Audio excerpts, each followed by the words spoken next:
10절까지 말씀을 함께 합독하겠습니다. 내가 진실로 진실로 너희에게 이르노니 한 알의 밀이 땅에 떨어져 죽지 아니하면 한 알 그대로 있고 죽으면 많은 열매를 맺느니라. 자기의 생명을 사랑하는 자는 잃어버릴 것이요 이 세상에서 자기의 생명을 미워하는 자는 영생하도록 보존하리라. 사람이 나를 섬기려면 나를 따르라. 나 있는 곳에 나를 섬기는 자도 거기 있으리니 사람이 나를 섬기면 내 아버지께서 그를 귀히 여기시리라. 아멘.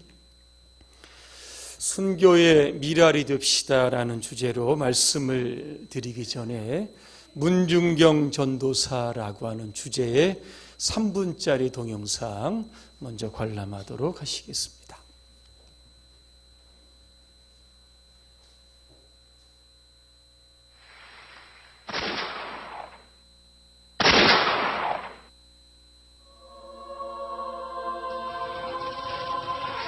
한국전쟁이 한창이던 1950년 10월 어느 바닷가 모래밭에서 날카로운 총성이 울려 퍼졌다. 섬마을 사람들에게 복음을 전하다가 북한군에 의해 순교의 피를 흘렸던 문중경 전도사. 주님, 내 영혼을 받으소서.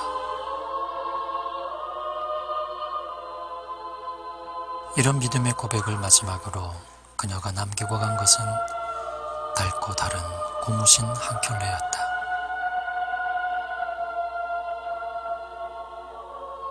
고무신 행전을 쓴 섬마을 선교의 어머니 문중경 전도사.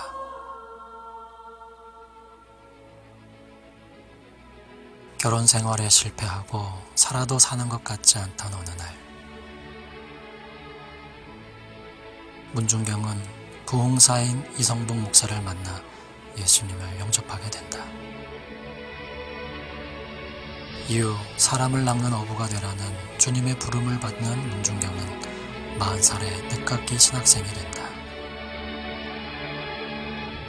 첫 개척지는 고향 임자도. 이때부터 나룻배를 타고 진안군에 흩어져 있는 수많은 섬들을 다니며 전도를 시작한다. 병든 사람들을 치료해주고 육지를 오고 가며 주민들의 부탁을 들어주고 만나는 사람들에게 찬양을 불러주고 기도를 해주고 복음을 전하고 1년에 고무신 9켤레가 닳도록 울퉁불퉁한 돌길을 걷고 또 걸으며 자나깨나 선교에 앞장섰다. 그러자 그녀가 가는 곳마다 기도처가 되고 사람들이 모여들면서 교회가 세워지기 시작했다. 진안군 일대에 100여 개의 교회 개척, 그중 증도에서만 11개의 교회 설립, 증도 주민 90% 이상을 전도 복음화. 예수님의 증인으로서 땅끝까지 복음을 전하며 세상의 빛과 소금으로 살았던 문중경 전도사.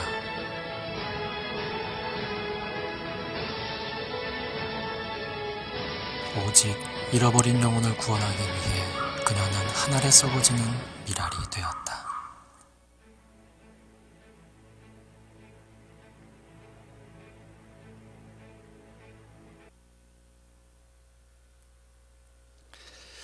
오늘은 순교자 기념 주일입니다.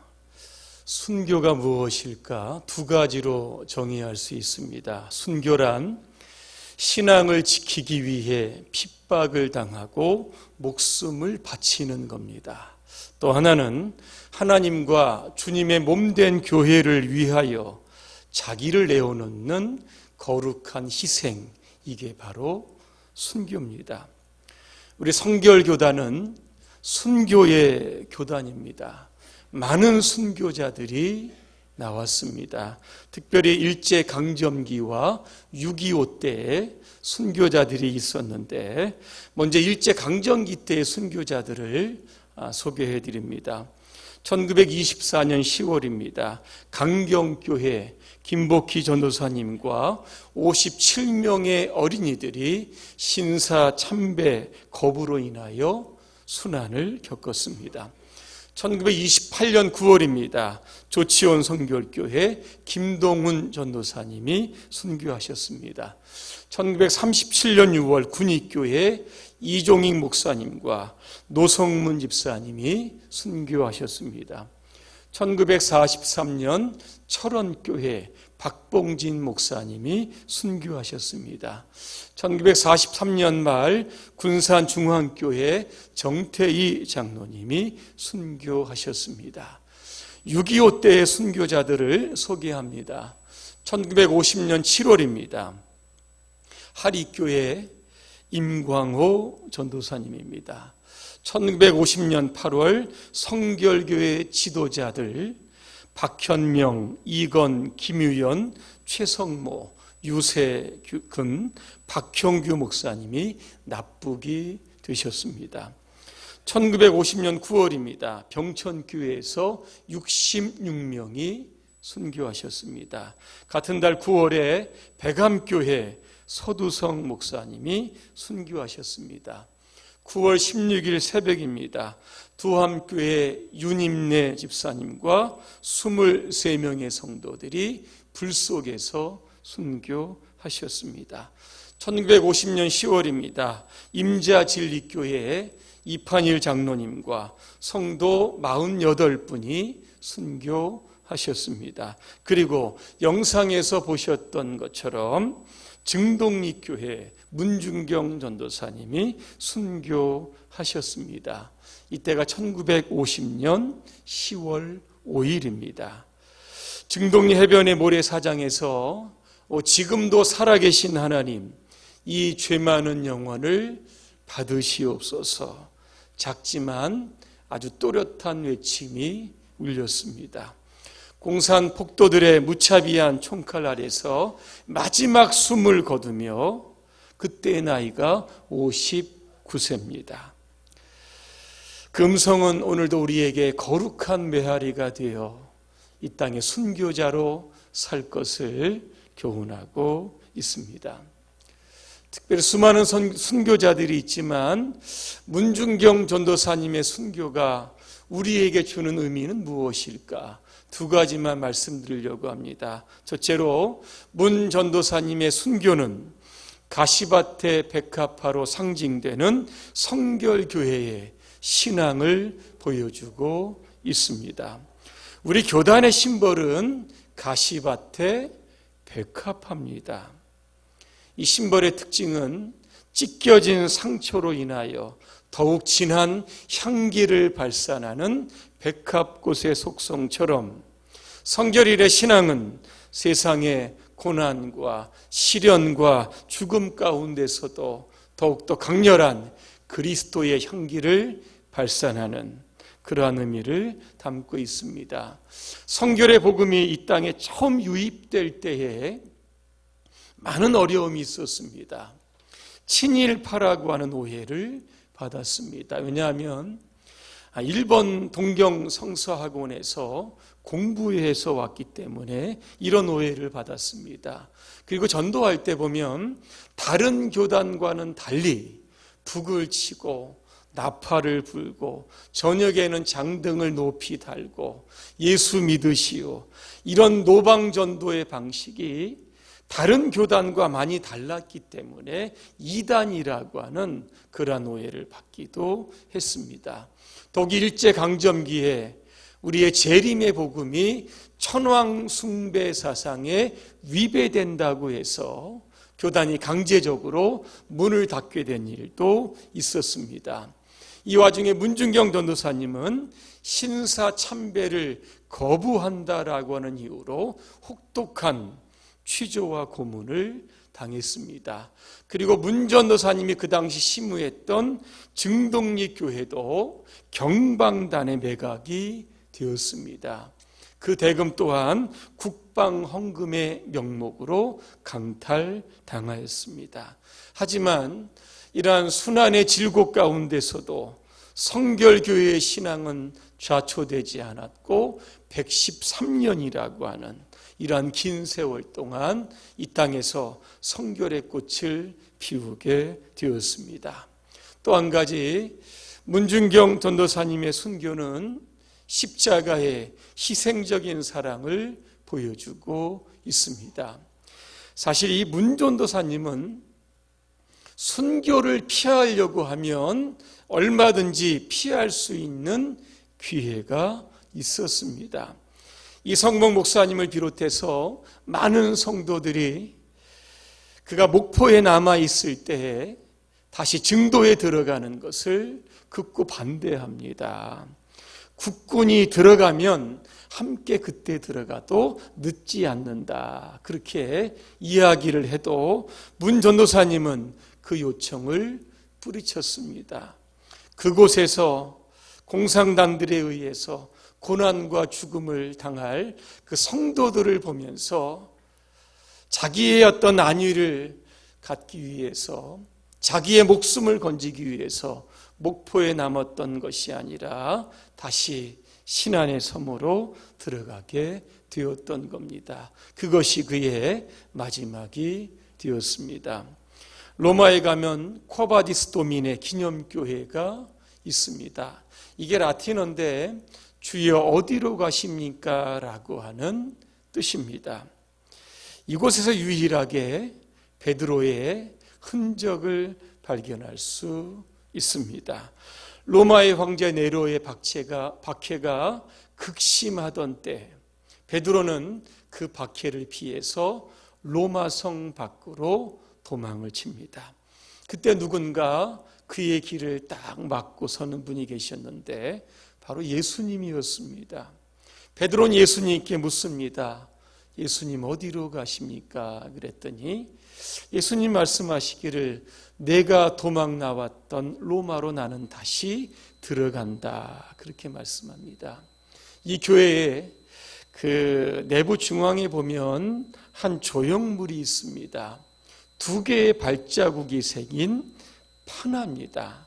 한 발자국인 것 같은데 이게 2개의 발자국입니다. 하나는 로마를 버리고 도망하는 베드로의 발자국이고 또 하나의 발자국은 박해와 고난과 순교의 현장으로 들어가시는 예수님의 발자국입니다. 그런데 중요한 것은 이 2 발은 모두 같은 방향을 향하고 있었다는 겁니다.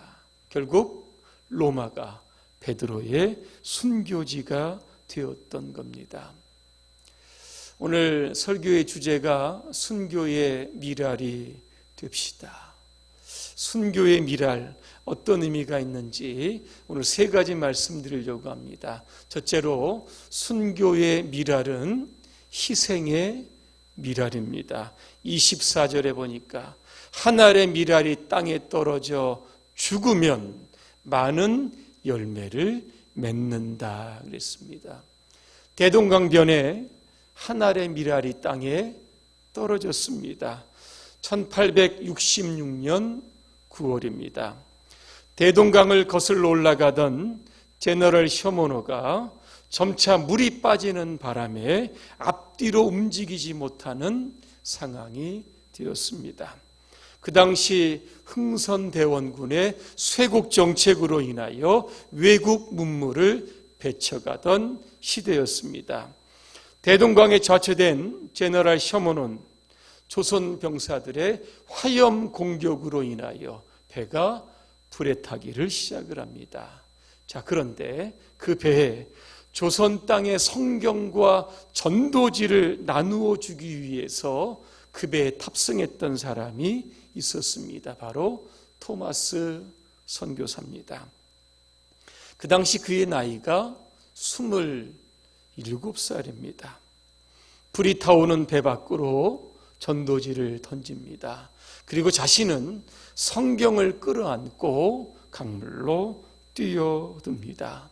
그 후에 한 조선 병사에 의해 결국 목숨을 거두게 되는데 토마 선교사는 죽기 전에 그에게 성경책을 주었다고 합니다.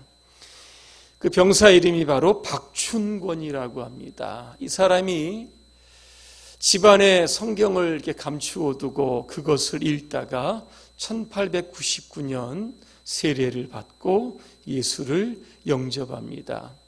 이 박춘권의 조카가 이 성경을 읽고 역시 영접을 하고 중국에 가서 이 성경을 한글로 번역하는 일에 큰 역할을 감당하게 됩니다. 또 한 가지, 이 토마 선교사가 죽기 전에 또 한 권의 성경책을 12살 먹은 소년에게 전달해 줍니다. 이 소년은 좌초된 서양배가 불에 타고 있는 것을 구경하기 위해서 나왔던 그 마을의 한 소년이었습니다. 그의 이름이 바로 최치량입니다. 이 소년은 이 성경책을 평양성의 관리였던 박영식에게 줍니다. 이 박영식은 그 성경을 받아들고 그 성경 종이의 질이 너무 좋아서 온 방 벽에다가 그것을 도배를 하게 됩니다.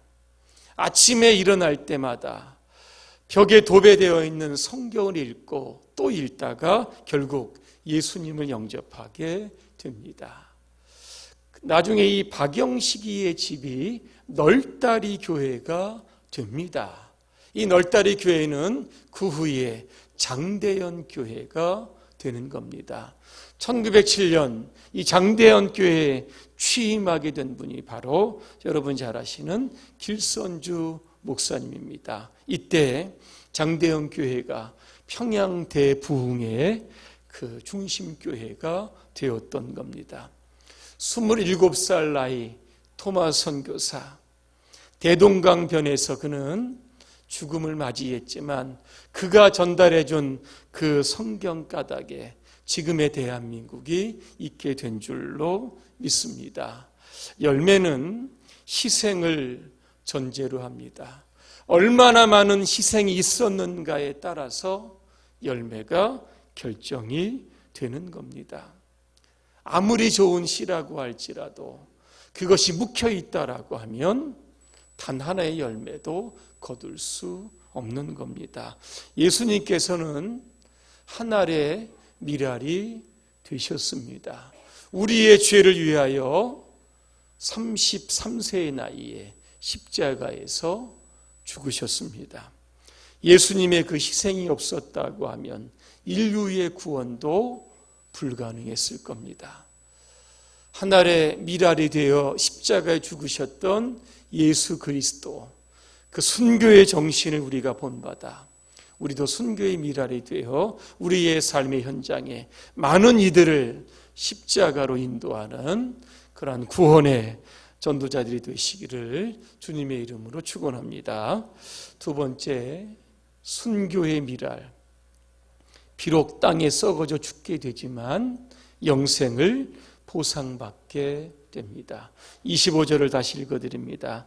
자기의 생명을 사랑하는 자는 잃어버릴 것이요, 이 세상에서 자기의 생명을 미워하는 자는 영생하도록 보존하리라 그랬습니다. 자신의 생명을 사랑한다는 것은 어떤 의미일까? 세상적인 욕심을 가지고 집착을 갖는 사람들입니다. 근데 이런 사람들은 세상의 것을 손에 쥘지는 모르겠지만 정말 중요한 영원한 생명을 놓치게 되는 겁니다. 예수님께서는 당신의 생명을 우리의 생명과 십자가에서 교환하셨습니다. 하나님의 아들 예수 그리스도라고 하는 그 존귀한 명예를 포기를 하셨습니다. 하늘에서 모든 이 세상을 통치하실 수 있는 분인데 그 통치의 권세까지도 버리시고 인간의 몸을 입고 이 땅에 오셨습니다. 모든 것들을 다 포기하고 버리셨습니다. 그 주님이 어디에 계신 것일까? 주님은 하나님 보좌 우편에 계십니다. 왜? 그의 생명을 저와 여러분들을 위해서 주셨기 때문입니다. 국제복음 선교의 외기입니다. 이 선교회를 창설한 분이 C.T. 스터디라고 하는 분입니다. 이분이 영국 옥스퍼드 대학의 출신이고 재벌가의 자녀입니다. 그 예수 믿고 난 이후에 일평생 복음을 위하여 헌신합니다. 그래서 중국과 아프리카에서 선교사로 살아갑니다. 그의 임종 때가 가까웁니다. 많은 사람이 둘러있는 그 자리에 그런 이런 이야기를 합니다. 세상을 떠날 때가 가까운 것 같습니다. 돌아보니 즐거웠던 일이 생각이 납니다. 하나님께서 중국과 아프리카로 가라고 하실 때 가족들은 다 반대했습니다. 하지만 하나님이 기뻐하시는 일이기에 내가 그 길을 선택했을 때 지금 생각해 보니까 정말 잘한 일 같습니다. 그때 예수님께서 나에게 한 가지 명령을 하셨습니다. 부자 청년에게 말씀하신 것처럼 내 소유를 다 팔아 가난한 자들에게 나누어 주고 나를 따르라고 하셨습니다. 나는 아버지께 받은 많은 유산들을 선교를 위하여 가난한 사람들을 위하여 모두 사용했는데 지금 생각해 보니까 정말 잘한 일이라고 생각합니다. 그가 섬겼던 국제복음 선교회 본부 지하실에 가면 수많은 가방들이 선반에 잘 정리가 되어 있다고 합니다. 임지로 떠나는 선교사들이 임기를 마치고 돌아올 때 찾아가겠다 그렇게 놓은 가방들입니다. 그런데 끝내 돌아오지 못했습니다. 선교사는 세상을 떠났지만 남아있었던 그 가방들은 그리스도를 위한 희생의 표시로 남아 있는 겁니다. 가방의 주인들이 세상의 어느 곳에서 생을 마감했던 그들이 있던 곳마다 생명의 역사가 일어났습니다. 그러므로 그들이 남긴 가방은 단순한 가방이 아니라 이 땅에 남겨진 영원한 생명의 흔적이었습니다. 그 생명의 흔적은 하나님의 나라에서 영원한 생명의 면류관으로 보상받게 될 겁니다.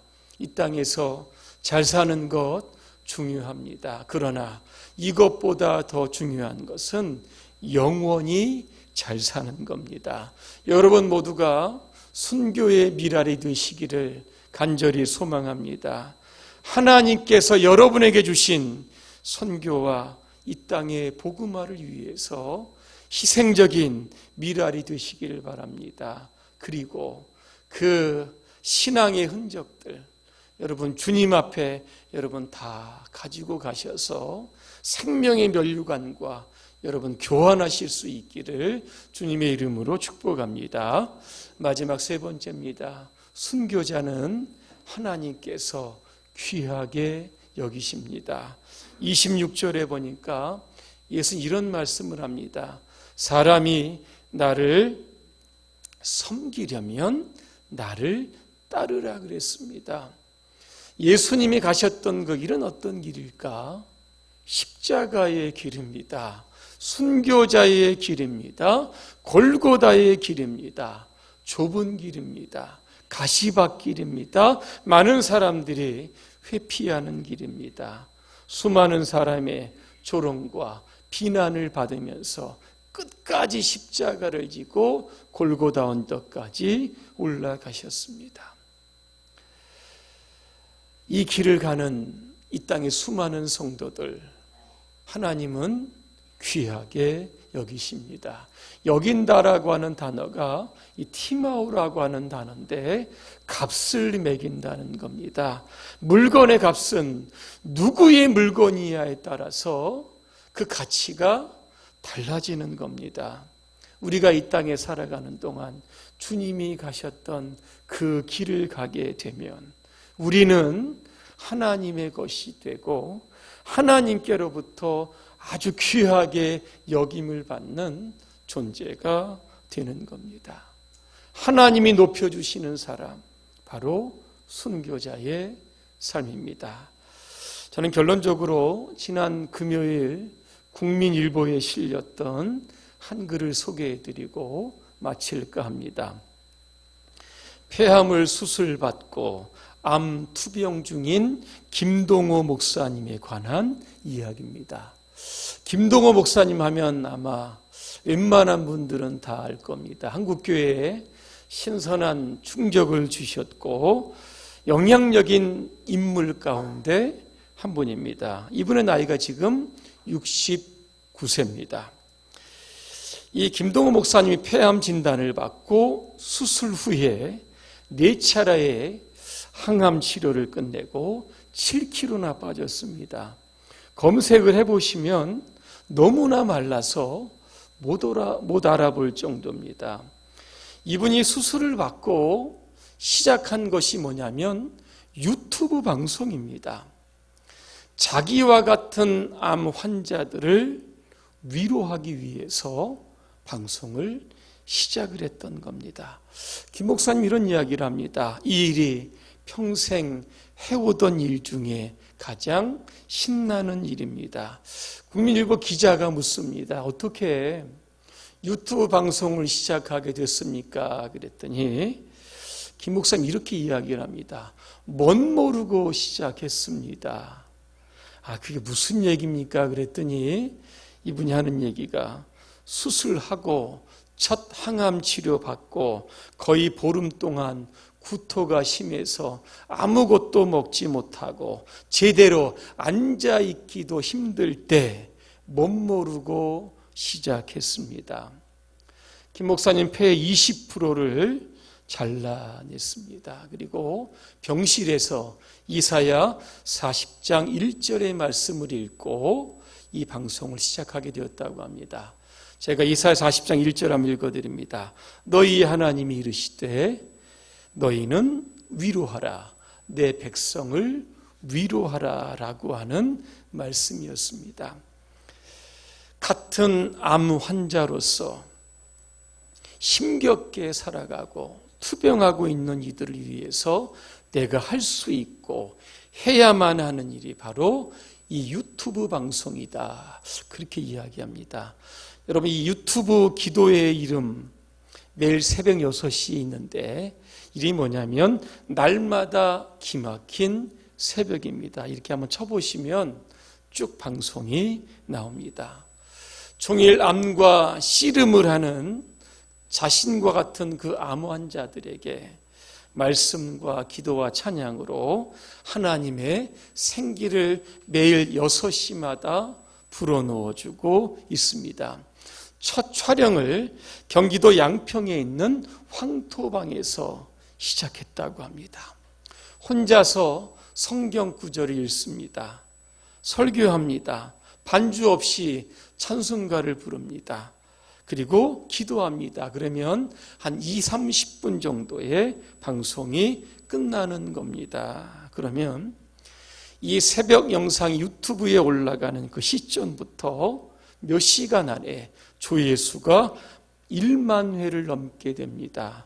그리고 하루에 약 5만 명 이상의 사람들이 이 유튜브 방송을 본다고 합니다. 그리고 그 밑에 댓글이 나오는데 암 환자들과 가족들이 은혜를 받았다라고 하는 댓글을 본다고 하는데 이 김 목사님은 그 댓글을 보면서 오히려 자신이 큰 힘과 은혜가 된다. 사람들의 위로와 격려가 가장 큰 항암제다. 힘들고 어렵지만 그 방송을 지속하고 있습니다.